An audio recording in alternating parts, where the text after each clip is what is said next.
ሆድኮ ከሞላ ይላሉ ናመት الفكرة አስተሳሰብ ማሰላሰል ይጠኛል ወخرست الحكمة ጥበብ ደግሞ ትኮላሻለች ልጽፍ ስትል አይመጣልህ ስታነባ ይገባህ ጥበብ ትኮላሻለች وقعدت الأعضاء عن العبادة አካል ደግሞ ከአምልኮ ይሳነፋል ፈርድ ሰግዶ ሱና ጨምር ስትለው አቀበት መውጣት ነው የሚሆነው እዛ ነው ረመዳን ላይ ብዙ ሱና ፈጥር ከበላን ተራዊ መሃል ላይ ያለን እንቅልፍ ይመጣል وقعدت الأعضاء عن العبادة ከአምልኮ አካል ይሳነፋል የመጀመሪያው አመጋገብ አእምሮን ያጠባል ስለዚህ ስናነብ ከማንበባችን በፊት ሆዳችን አመጋገባችን መቀነስ ይኖርበታል ቀደምቶቹ ምን ይላሉ العقل السليم في الجسم السليم ሰላማዊ የሆነ አእምሮ እኮ ማሰላሰል የሚችል ጭንቅላት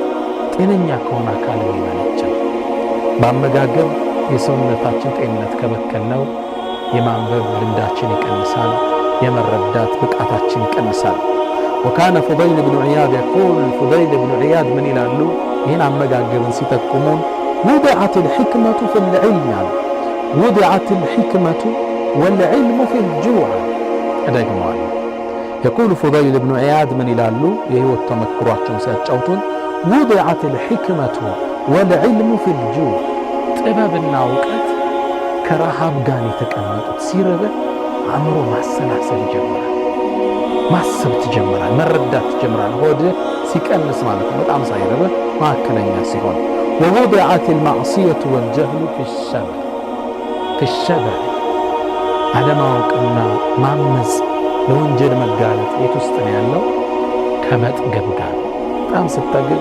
ምትናገረው አትመጥንም ስታነባ ይገባሃል አላህን ለማመጽ የቀረብክ ትሆናለህ አእምሮ ማሰላሰሉ ትንሽ ተኮላሽቷል ስሜታዊ ነው የምትሆነው መገንዘብ ይቀንሳል ሁለተኛው በጣም መመገብ የሸይጣን መራወጫ እንድትሆን ያደርጋል يقول عليه الصلاة والسلام النبي صلى الله عليه وسلم ይላሉ إن الشيطان لا يجري من ابن آدم مجرى الدم በአደም ልጆች ደም ስር ይዘዋወራል በዛ ነው የሚዞረው فضيقوا مجاريه بالجوع والعطش ራሳችሁን በማስራት ምግብ አበላላችሁ በመቀነስ በመጠማት ቁረጡት ልብ ከበላ ከዛው የሚያምር ማመጽ ስሜታዊ ትሆናለህ አታገናዝም ለወንጀል የተጋለጽክ ትሆናለህ አጠቡት ይሉና ነብዩ ሰለላሁ ዐለይሂ ወሰለም وقال فضيل بن عياض አሁንም فضيل بن عياض የቀደሙ ታላቅ ዓሊም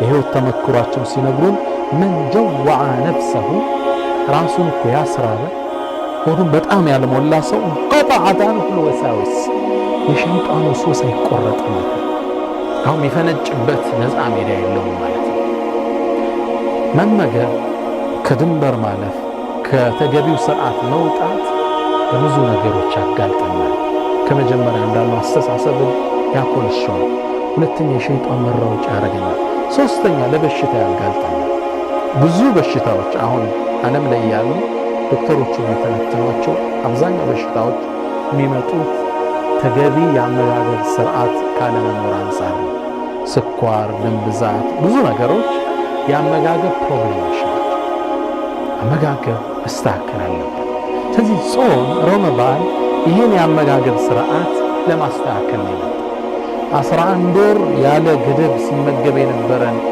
ጨጓራ ሊያሳርፍ ተከምሮ የቆዩትን ስቦችን ሊያቀልጥ ነው አላህ ረመዳን ያመጣል ሌላው ጥበብ አድርጋችሁ ልትወስዱት ትችላላችሁ ይህ ከረመዳን ጥበቦች ውስጥ አንዱና ተጨማሪ ነው ሆድን ማሳረፍ ማለት ነው አለመታደል ሆኖ የኛ አመጋገብ አስደሳች አይደለም حتى رمضان ላይ እንኳን ያለን አመጋገብ يقول النبي صلى الله عليه وسلم ነብያችን ይላሉ بحسب ابن آدم لقيمات يقيمن الصلاة ለአደም ልጅ እኮ ወገቡን ቀጥ አርጎ ሊያቆምበት የሚችል የተወሰኑ ጉራሾች ካሉ እሱ ለሱ በቂ ነው ዋናው ቁም ነገሩ ሊቭ ምንድነው የሚባለው ኢት ቱ ሊቭ ዶንት ሊቭ ቱ ኢት ነው አይደል ለመኖር ብላ ለመብላት ግን አትበል በቃ ለመኖር የሚያስፈልግ ለመንቀሳቀስ የሚያስፈልግ ኃይል ለእርምጃ የሚሆን አመጋገብ ተመገብ ግን በቃ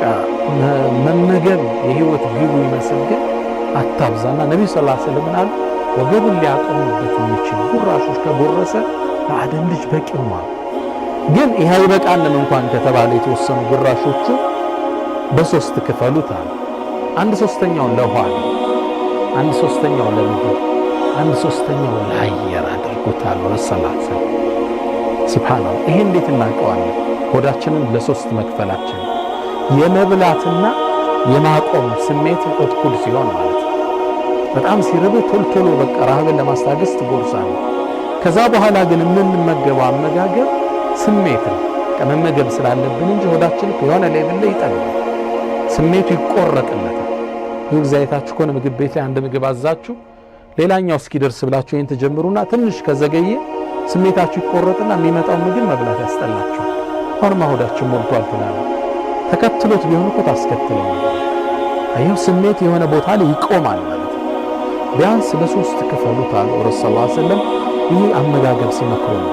አንድ የምን ሆነ መሰላችሁ? የግብፅ ንጉሥ ለነቢዩ ሰለላሁ ዐለይሂ ወሰለም 3 ወይም 4 ሀዲያ ላከላቸው።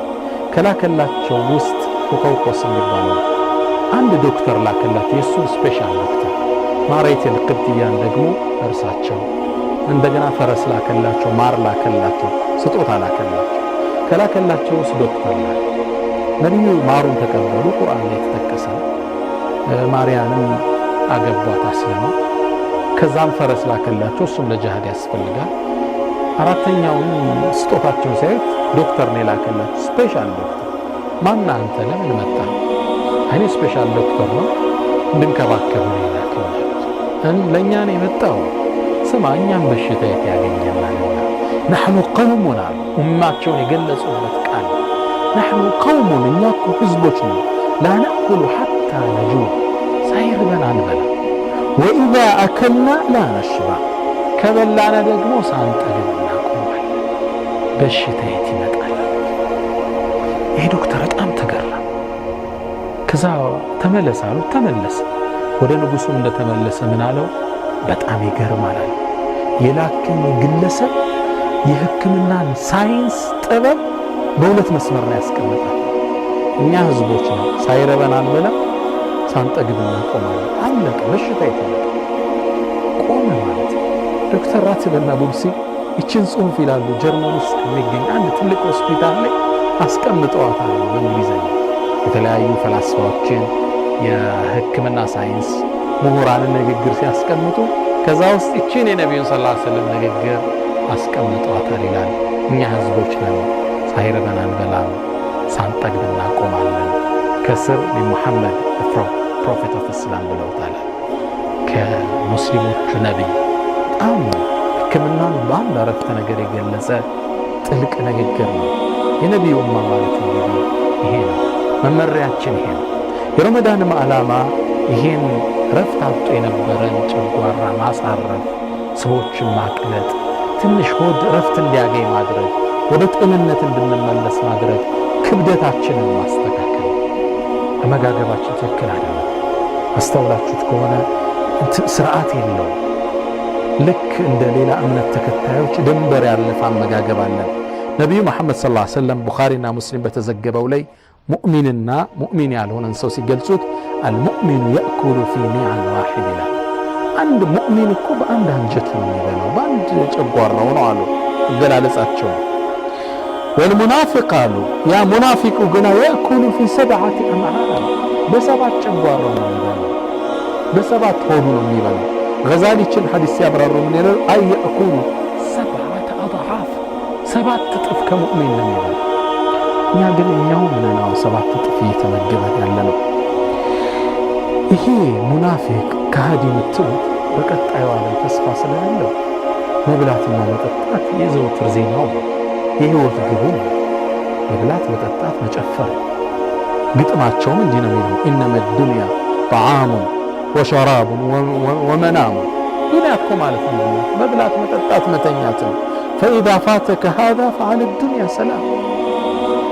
ግልጽ ነው። ይሄ ካመለጠ ዱንያን ቻው በላት ይላል። ይሄ ህይወት ግባቸው። ሙእሚን ግን አመጋገቡ ሁሌም ስርዓትን የጠበቀ ነው። ረመዳንም የመጣበት መሰረታዊ ዓላማ አመጋገባችንን ማስተካከል፣ ወደ ጤንነታችን እንድንመለስ ሊያደርገን ነው። አለመታደል ሆኖ ቅድም እንዳልኩት ረመዳን ራሱ ጨጓራ ያርፍበታል የተባለው ወር እንኳን አመጋገባችን ያስተካክላል የተባለውን እንኳን ወደ ምግብነት ቀይረናል። አንዳንድ ጥናቶች እንደሚያሳዩት አንዳንድ ቤቶች ለረመዳን ኢንቨስት የሚያደርጉት ወጭ ሳምቡሳው፣ ለሩዙ ብዙ ምግብ ነው የሚዘጋጀው። ለዚህ የሚያወጡት ወጭ በ4 ወር ከሚያወጡት ወጭ ጋር ምን ትላለህ?